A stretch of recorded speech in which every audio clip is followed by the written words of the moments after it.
ఆత్మ అనాత్మ. ప్రపంచమంతా ఆత్మ అని అనాత్మ అని రెండు విధాలు. ప్రపంచం చేతనాత్మకం. చేతనం లేక ప్రపంచం లేదు. ఆత్మ ప్రపంచాతీతుడు అయినప్పటికీ ప్రపంచాంతర్భూతుడే. స్పందము, చేష్ట, నడక మొదలైనవి కలదంతా చేతనం. స్పందాలు లేని స్థావరమంతా అచేతనం. చేతనాలు అచేతనాలు ప్రత్యేకించి పెక్కు విధాలు. అటువంటప్పుడు ప్రపంచం ద్వివిధమైన ఎట్లా అంటావయ్యా? ఆత్మ కార్యరూపంగా అనేక విధాలుగా కనపడుతుంది. కాని అది ఒకటంటే ఒకటే, ఏకరూపమే. అది అచేతనాలైన అనేక కార్యోపాధులచే అనేక జీవుల వలె అనేకేశ్వరుల వలె కనబడుతుంది.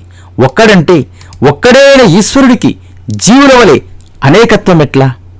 పుణ్యక్షేత్రాలలోనూ గ్రామాలలోనూ గృహాలలోనూ శివుడు విష్ణువు మూర్తిభేదం చేత ఈశ్వరునకన్ను అనేకత్వం ఉంది. మట్టితోనూ రాళ్లతోనూ చేసిన ఆ బొమ్మలు దేవుళ్ళ. పెద్దలు ఆ మూర్తులకు చాలా ద్రవ్యం వ్యయం చేసి ప్రాణప్రతిష్ఠ, అభిషేకం, నైవేద్యం మొదలైన పూజలు చేస్తుండడం లేదా? మ్లేచ్ఛాదులు బొమ్మలకు విగ్రహాలకు పూజలు చేయకుండా ఉండడం లేదా? పెద్దల మీద శాస్త్రాల మీద శ్రద్ధగల వారి మాటలు మనకు ఉపాధేయాలు గాని ఆరింటి మీద విశ్వాసం లేని వారి మాటలు వినతగినవి కావు. మలమూత్రాదులచే అపవిత్రము హేయము అయిన శరీరమే ఆత్మ అని తలపోసే జీవులు మిక్కిలి పరిశుద్ధమైన మూర్తులయందు ఈశ్వర బుద్ధి ఉంచితే తప్ప అది ఎట్లా ఉంచుదాం? ఈ రీతిగా ఒక్కటే అయిన అనాత్మకు కార్యరూపంగా అనేకత్వము, ఒక్కటే ఏగు ఆత్మకు అనాత్మ కార్యోపాధుల వల్ల అనేకత్వము వచ్చింది. భూమి అంతా ఒకటే. అది కార్యంగా పరిణమించి కొండగా, కుండగా, చెట్టుగా, పుట్టగా, గోడగా, గోపురంగా, కటముగా, పటముగా భేదము పొందుతుంది. ఇట్లా ఆకాశం ఒకటే భూమి మొదలైన కార్యోపాధులలో ప్రవేశించినట్టు కనబడుతూ ఇది ఘటాకాశమని, ఇది మఠాకాశమని ఈ చందాన పలు రీతులుగా ప్రకాశిస్తుంది. ఇట్లే అచేతనమైన మూల ప్రకృతి ఒకటే కార్య శరీరాది రూపాలచే అనేకత్వం చెందింది. ఈ రీతిగానే ఆత్మ ఒక్కటైనా ఆయా ఈ శరీరోపాధులలో ప్రవేశించినట్లయి జీవుడు మనుష్యుడు, రాముడు కృష్ణుడు, బ్రాహ్మణుడు క్షత్రియుడు, వైశ్యుడు శూద్రుడు, పశువు పక్షి క్రిమి కీటకం మొదలైన భేదాలతో చిత్ర విచిత్రంగా కనబడుతుంది. ఇవి అవిచ్ఛిన్న పక్షంలో ఉదాహరణలు. అవిచ్ఛేదము, అంతఃప్రవేశము, తద్యుక్త మవిచ్ఛిన్నము వీటిలో కనిపించిన అంతః ప్రవిష్టమైన ఆకాశాన్ని జలావిచ్ఛిన్న ఆకాశమని అంటారు. నీరు అచట కనిపించే ఆకాశము కలిసి జలావిచ్ఛిన్న ఆకాశం. వాచస్పతి మిశ్రులు ఈ పక్షాన్ని నెలకొల్పారు. ఈ పక్షంలో అజ్ఞానానికి విషయీకృతమైన చైతన్యం ఈశ్వరుడు, అజ్ఞానానికి ఆశ్రయభూతమైన చైతన్యం జీవుడు. సర్వజ్ఞాత్ములు తమ సంక్షేప శారీరకంలో ఆశ్రయత్వ విషయత్వ భాగిని నిర్వికార చితిరేవ కేవల పూర్వసిద్ధ తమసోహి పశ్చిమో నాశ్రయో భవతి నాపి గోచరః అని మిశ్రమతంలో చూపించారు. నీరంతా ఒకటే అయినా ఇది సముద్రపు నీళ్లు, ఇవి ఏటి నీళ్లు, ఇవి కోటి నీళ్లు, ఇవి చెరువు నీళ్లు, ఇవి నూతి నీళ్లు, ఇవి కుండ నీళ్లు అని అనేక విధాలు అయినట్టు అనాత్మ వస్తువు ప్రతిదీ అనేక విధాలు అయింది.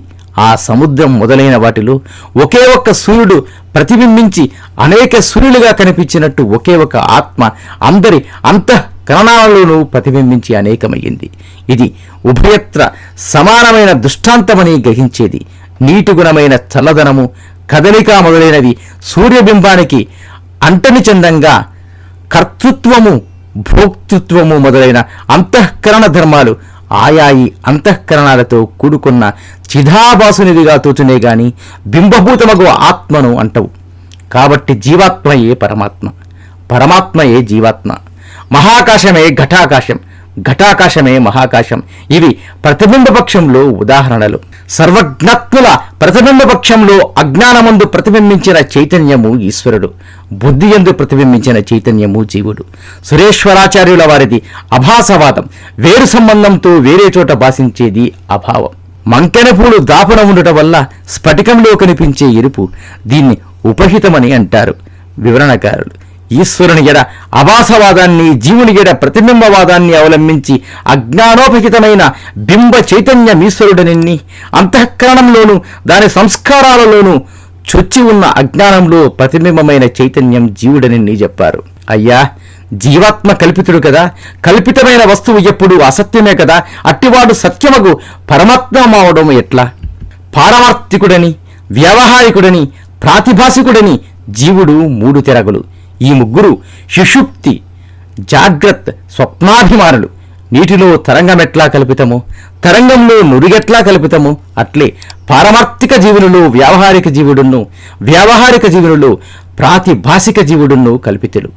తీయదనము, చల్లదనము, పలుచదనము పరమార్థానికి నీటి ఎందే ఉండి తరంగంలో కనిపించి దాని గుండా నురుగులు సంక్రమించినట్టు సచ్చిదానందాలు కూటస్థుని ఎందే ఉండి వ్యావహారిక జీవునిలోను, వారిగుండా ప్రాతిభాసిక జీవునిలోనూ భాషిస్తున్నవి. నురుగు తరంగం విడిచి ఎట్లా ఉండదో, తరంగం నీళ్లను విడిచి ఎట్లా ఉండదో, నీరు మాత్రమే పరమార్థభూతమై ఎట్లా ఉంటుందో, అట్లాగే ప్రాతిభాసిక జీవుడు వ్యావహారిక జీవుని విడిచి ఉండడు, వ్యావహారిక జీవుడును పారమార్థిక జీవుని విడిచి ఉండడు. కాబట్టి పరమార్థంలో ఘటాకాశం మహాకాశమే అయినట్లు పారమార్థిక జీవుడు కూటస్థుడైన పరమాత్ముడే. కూటస్థుడంటే ఏ అవస్థలోనూ మారనివాడు. కావున జిజ్ఞాసువు నేతి వాక్యము నెరిగి అన్న మయాధికమైన పంచకోశాల నుండి కూటస్థుని వేరుపరిచి పారమార్థికుడైన ఆ కూటస్థుడు నా నుండి వేరుకాడని తెలుసుకుంటూ అహం బ్రహ్మస్మి అనే శృతి చేత, గట్టి యుక్తుల చేత, దృఢమైన నిశ్చయం చేత బ్రహ్మ సాక్షాత్కారం పొందగలడు. అలా పొందినవాడు పరిపూర్ణ బ్రహ్మస్వరూపుడు. పుణ్యపాపాలు అతనిని అంటవని ఉపనిషత్తులన్నీ ఒత్తి చెబుతున్నాయి. సుషుప్త వ్యస్థ చెందిన జీవుణ్ణి పారమార్థిక జీవుడునని, ప్రాజ్ఞుడనని అంటారు. తక్కిన రెండవస్థలలోనూ జీవుడున్నా ఏ అవస్థలో ఉన్న జీవుడికి ఆ పేరు. జీవుడు సుషుప్తిని అభిమానించడమనగా ఆ అవస్థలో పడి ఉండడం. నీటి కంటే తరంగము, తరంగం కంటే నురుగు వేరు కావు, పేరు వేరు. ఆత్మయుద్ధియు మరియు సన్నాత్మ యుద్ధి నారెంగిన సంసార నాట్యమడగు ఇది ఎరంగుని వానికి నెన్ని జన్మములకేని సంసార శాంతి సున్నా. ఓం శ్రీమాత్రే నమః. నీలో నీకు నమ్మకము కలిగినప్పుడే నీవు దేవుడిని నమ్మగలవు. శతం జీవ శరదో వర్ధమాన శతం హేమంతాన్ శతం వసంతాన్. 100 శరత్తులు, 100 హేమంతాలు, 100 వసంతాలు వర్ధిల్లుతూ జీవించండి.